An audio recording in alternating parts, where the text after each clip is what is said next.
Have you ever sat down to focus on something important, but then a quick glance at your phone turns into scrolling, responding, and then suddenly you can't remember what you were doing in the first place? It may feel like ordinary distraction, but it's actually something deeper, digital brain fog. And it's not just a bad habit, it's a reflection of how constant technology use is reshaping the brain itself. I'm Dr. Tracey Marks, a psychiatrist, and I make mental health education videos to help you strengthen your mind, fortify your brain, and build resilience. In our previous videos, we looked at how neuroplasticity allows your brain to form new habits and pathways. Today, we're looking at how digital technology is creating new neural patterns that fragment your attention and affect your mood in ways that you might not have realized. Digital brain fog is that fuzzy, drained feeling you get after a day filled with screens, notifications, and constant multitasking. Unlike the general brain fog that you might get when you're sleep deprived or sick, this version is tied to overstimulation.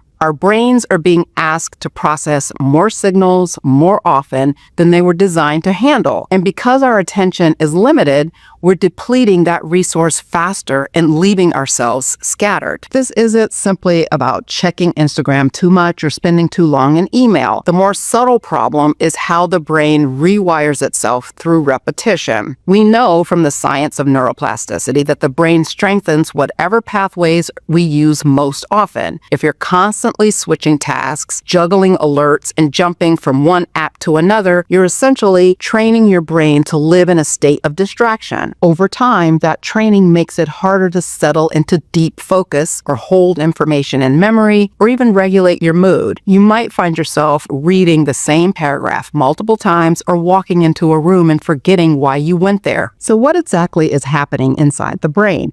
Let's look at the mechanisms. The first mechanism is something called attention residue. When you switch from one task to another, say from writing a report to checking a notification, your brain doesn't instantly reset. A residue of the first task lingers in your mind. Think of it like keeping too many browser tabs open. Technically, you've moved on to the next task, but part of your attention is still stuck on what came before. Each switch adds another layer of residue. Before long, your mental bandwidth is jammed with leftover fragments. And this makes it harder to concentrate, slows down decision-making, and creates that foggy feeling of not being fully present in any one task. The second mechanism involves dopamine, the brain's reward chemical. Every time you hear a ding or see a new message, your brain gets a tiny dopamine hit. And over time, this drip of stimulation hijacks your reward system. Instead of staying engaged with a challenging or slower-paced task, your brain starts craving quick bursts of novelty that notifications deliver. It's a little like snacking all day on junk food. You're full, but you're not nourished. And in the same way, your brain becomes overstimulated but undersatisfied, and you struggle to stay with tasks that require sustained effort. Then there's the default mode network, or DMN for short. And this is the set of brain regions that activates when your mind is at rest, like when you're daydreaming, reflecting, or just letting your thoughts wander. The default mode network is not wasted time. It's where your brain processes emotions, consolidates memories, and comes up with creative insights. But consistent digital input keeps your default mode network offline. So if you're always feeding your brain with new information, you never enter that reflective state where deeper processing happens. Without that downtime, you lose out on creativity, self-reflection, and even emotional regulation. And finally, we have the prefrontal cortex, your brain's executive control center. And this is the part of the brain that helps you focus, regulate emotions, and make decisions. But here's the problem. The prefrontal cortex has limited fuel. Every time you decide whether to check a notification, respond to a message, or switch between apps, you're using up that fuel supply. We're making hundreds of these micro decisions every day. Should I take this text? Should I respond to that email right now? Or should I look up this random thought that just popped into my head? Every decision drains your prefrontal cortex, leaving you with diminished ability to regulate emotions and maintain focus on what actually matters. And this is why you might feel mentally exhausted, even on days when you haven't done anything particularly challenging. Your brain has been managed managing an invisible workload of constant micro decisions and attention switches. These four mechanisms, attention residue, dopamine dysregulation, default mode network disruption, and prefrontal cortex overload, all of them work together to create digital brain fog. And when this fog becomes your baseline, it doesn't just make you less productive, it erodes your mental resilience by weakening the very systems that help you adapt, focus, and regulate emotions. So now let's talk about what you can do about this. The good news is that just as the brain adapts to distraction, it can also adapt back toward your focus and clarity. You just need to create new patterns. One very powerful approach is setting digital boundaries. And it doesn't mean abandoning technology altogether. It just means using it on your terms instead of letting it use you. For example, you can make the first hour after waking up a no phone zone.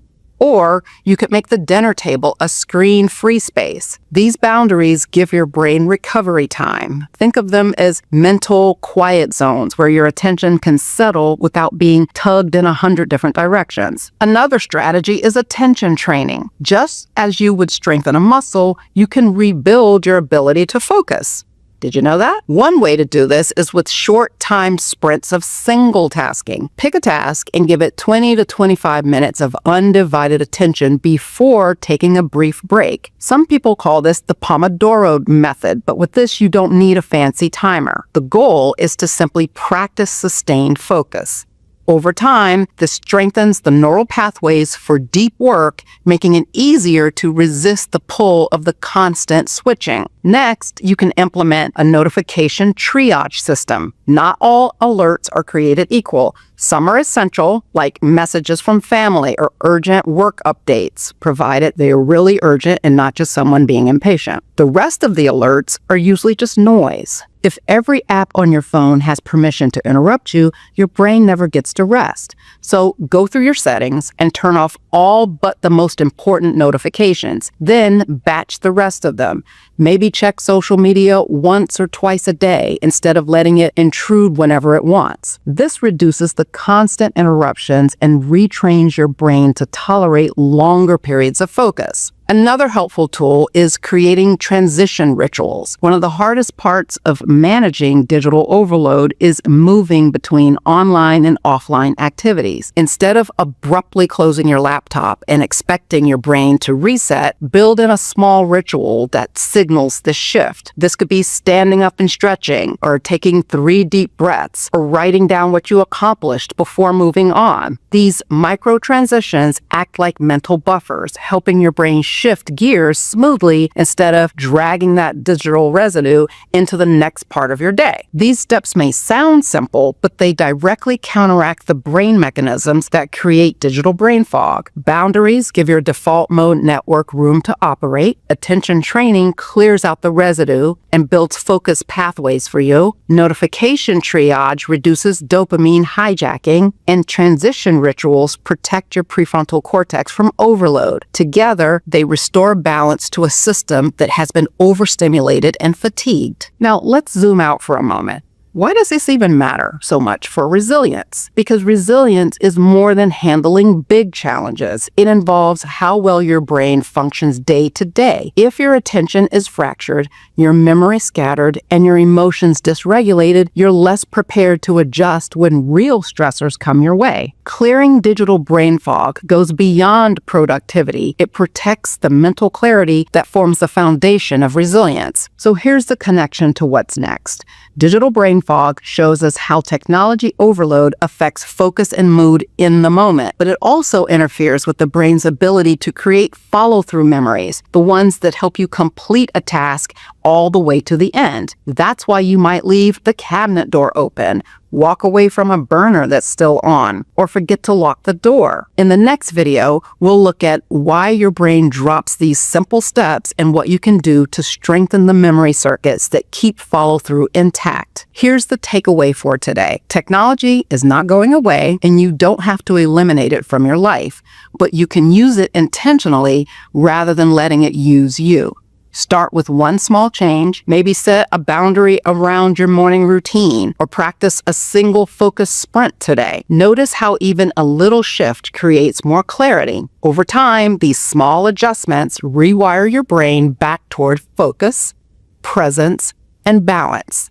That's how you clear digital brain fog and rebuild resilience in a digital world. Thanks for watching today. If you found this helpful, make sure to subscribe and hit the notification bell so that you don't miss our next video on memory and digital overwhelm. See you next time.